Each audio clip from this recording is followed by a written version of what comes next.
Hello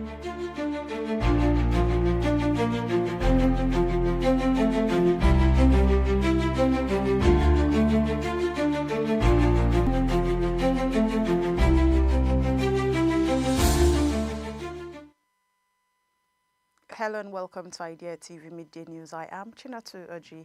Let's begin with the headlines. The BAUCHI Foundation unveils AGRIC tech and trains 1,000 people. Burkina Faso scraps visa fees for African travelers. Zambia dismisses U.S. health warning after toxic spill in copper mining area. British envoys visit IBOM on investment mission. Away from Africa, death toll from Indonesia flooding rises. Moving on, South Korean workers return home after U.S. immigration raid. In business, CARDINALSTONE named Africa's best broker. In sports, HFN unveils squad for under-18 African tournament now. The news in full. The UNVEILS Foundation has trained about 1,000 entrepreneurs in BAUCHI state and business, mindset, financial management, market positioning, and access to finance as part of its drive to build stronger communities. Speaking during an interactive session with journalists, the Foundation's Director of Program, Mustafa Ango, said the initiative aligns with the organization's vision of creating opportunities through education, agriculture, healthcare, entrepreneurship, and social welfare, while ensuring that the most vulnerable are not left behind. Ango explained that under the Balawunti Tech Fellowship 2025, young entrepreneurs visited Lagos to explore the future of work.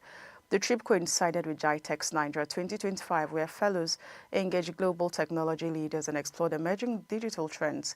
He highlighted the success of Muhammad, a 2024 fellow who showcased a startup at the exhibition, describing it as a proof that BAUCHI youth can compete on national and international stages if given the right platform. In agriculture, the Foundation launched the BAUCHI Agricultural Advancement Program through its Fertilizer for Farmers initiative, which has provided fertilizer to 6,000 smallholder farmers across various local government areas. Ango said the program aims to boost soil fertility, increase yields, reduce farmers' financial burdens, and enhance food security. The organization also introduced the BAUCHI Business Clinic, offering free Corporate Affairs Commission registration to small businesses to support entrepreneurship and job creation. Ahead of the recent Eid al-Maulud celebration, the Foundation distributed food essentials to families across the state to ease the burden of rising costs.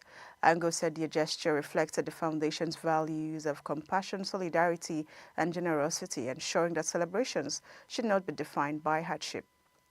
Moving on, Burkina Faso has announced the removal of visa fees for all African travelers, a move aimed at strengthening Pan-African solidarity and easing the movement of people and goods across the continent.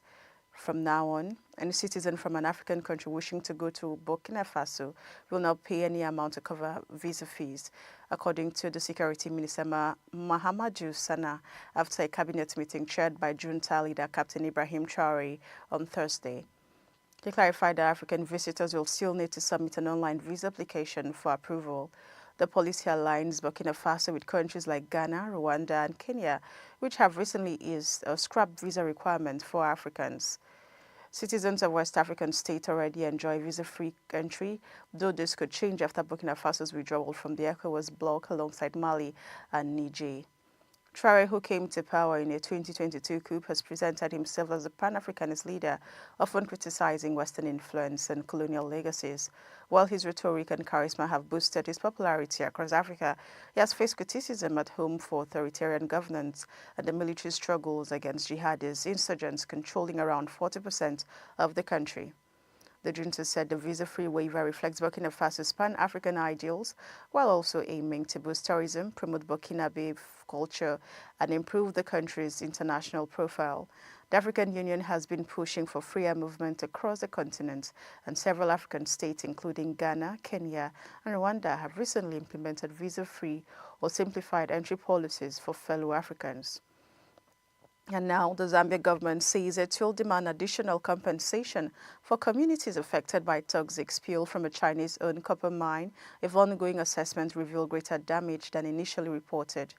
The spill occurred in February when the dam at the Sino-Metals-Lead Zambia copper mine collapsed, releasing highly acidic waste laden with toxic heavy metals into waterways that feed the AKWA River, a vital source of drinking water.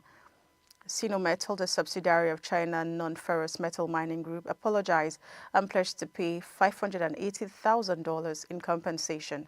But Vice President Mutsali Nalumango said on Wednesday that the safety of Zambians was non-negotiable and warned that the payout may not be all.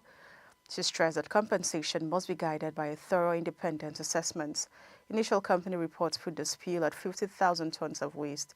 However, an environmental audit by South Africa's GZ company estimated that 1.5 million tons of toxic material were released, with about 900,000 cubic meters of tailings still contaminating the environment. Tests revealed dangerous levels of cyanide, arsenic, cadmium, lead, and other pollutants linked to cancer, organ damage, and birth defect. Sino-Metals disputed its findings and terminated its contract with the firm, citing contractual breaches. But foreign embassies, including the US and Finland, have issued health warnings, with Washington evacuating its personnel from Kitwe and nearby areas over fears of widespread contamination. Authorities have imposed a fishing ban on the AKWA River and deployed the Air Force to spread lime in the waterways to reduce acidity. Zambia, one of the world's top 10 copper producers, relies heavily on its mining sector. However, environmental activists warn that without strict oversight, such disasters risk worsening both ecological damage and community hardship. And back to Nigeria, a delegation from the British High Commission in Lagos has visited Akwa Ibom State to explore trade and investment opportunities. The team, led by Deputy High Commissioner Johnny Baxter, was received yesterday by Governor Moino at Government House Uyo. In his briefing, Eno highlighted the achievements of his administration under the Arise agenda, as well as strides made by past governments, while showcasing opportunities available in the state. The visit comes as the United Kingdom steps up efforts to deepen trade and investment relations with Nigeria and other African economies in the post-Brexit era. Agriculture, energy, infrastructure, and tourism remain key areas of British interest. Governor Enoch commended the delegation, noting Nigeria's long-standing ties with the UK and acknowledging humanitarian and development programs extended to subnational levels. He cited the state's ongoing collaboration with the Tony Blair Institute, especially in tourism development, and revealed that underprivileged Akwa Ibom students had recently been sponsored for educational outreach in the UK. The governor also outlined priority investment zones, including the Liberty Oil and Gas Free Trade Zone, Ibom Industrial City, and Itam Industrial Park in Oyo. He said the government was seeking investors to power the bank off-grid to provide reliable energy for industries. Other projects showcased included the Plan Aviation Hub, the IBOM Convention Center, and the Kotekpen International Markets, with Eno noting that Akwa Ibom is the first Nigerian state to establish a full aviation ecosystem. Let's go on a quick break now. The news continues when we return.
Welcome back. If just joining us, this is still Idea TV Midday News now.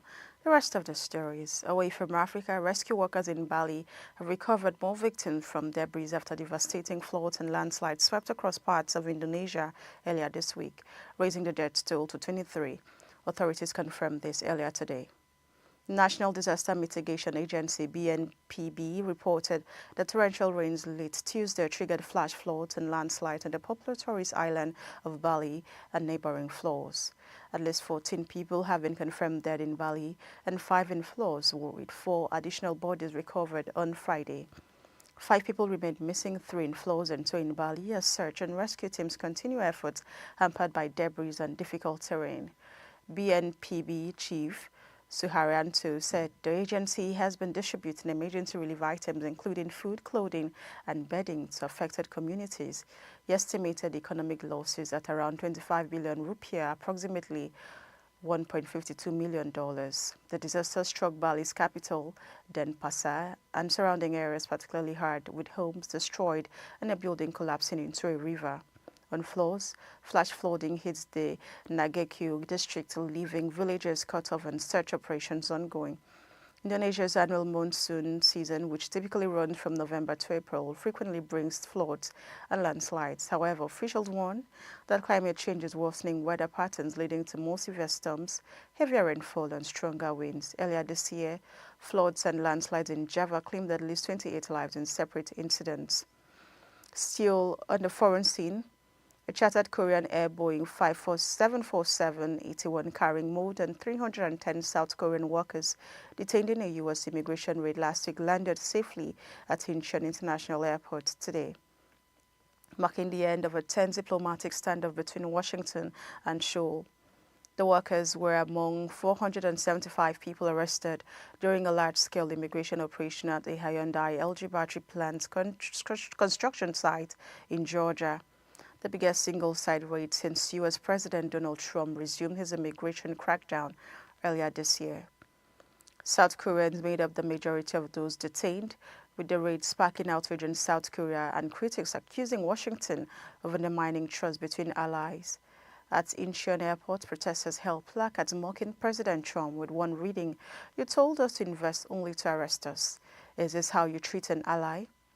President Lee Jae-myung described the operation as bewildering and warned it could discourage future investments. He added that Seoul was working with U.S. officials to ensure investment-related visas are handled properly going forward.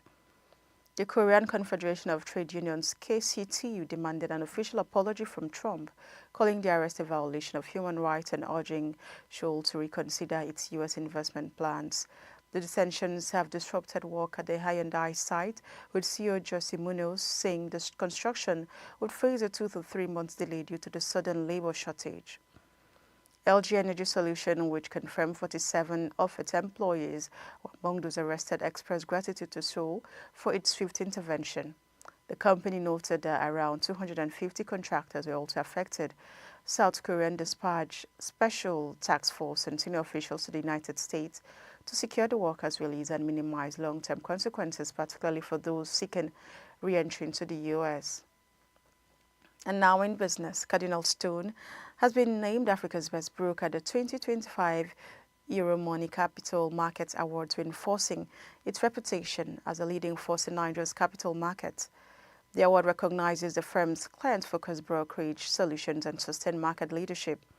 Cardinalstone has held the position of Nigeria's top stockbroker by both volume and value for 3 consecutive years now, executing trades worth over 800 billion naira and transacting more than 27 billion shares on the Nigerian Exchange Limited between January and August 2025.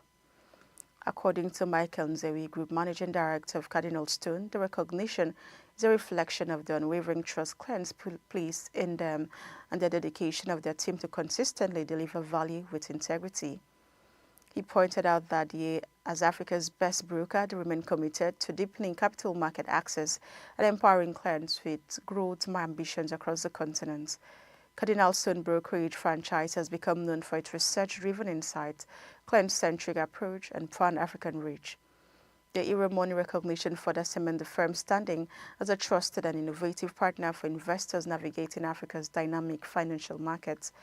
And finally, in sports, the Handball Federation of Nigeria, HFN, has released the final list of players to represent the country at the 2025 Under-18 African Handball Championship, which kicks off this weekend in Oran, Algeria. Head coach John Uzo and his assistant Bukola Duru will lead the 14-player squad to the biennial competition after weeks of intensive training in the Railway Park Sports Center in Yaba, Lagos. 19 players were initially invited to camp before the final selection was made. Among those making the cut are goalkeepers Aisha Jamilu, Rima Queens, and Okonkwo Sharon, Edo Dynamos. Other key players include Mohammed Balikis, Ngozi Okorie, Duru Success, Ngalduru Bie Chetachi, Oluwadlade Phoebe, Momodu Joy Veronica, Esther Peter, Desola Wasiu, Tefa Cynthia, Igbinidion Blessing, Balogun Faizad, and Audu Salamatu. Several members of the squad were part of the Nigerian team that won the IHF Women's Trophy Zonal Phase for Africa Zone 3 in Ivory Coast earlier this year. Nigeria will compete in Group A alongside Angola, Tunisia, Kenya, Benin Republic, and Madagascar. Host Algeria headline Group B with Egypt, Guinea, Burkina Faso, and Zambia.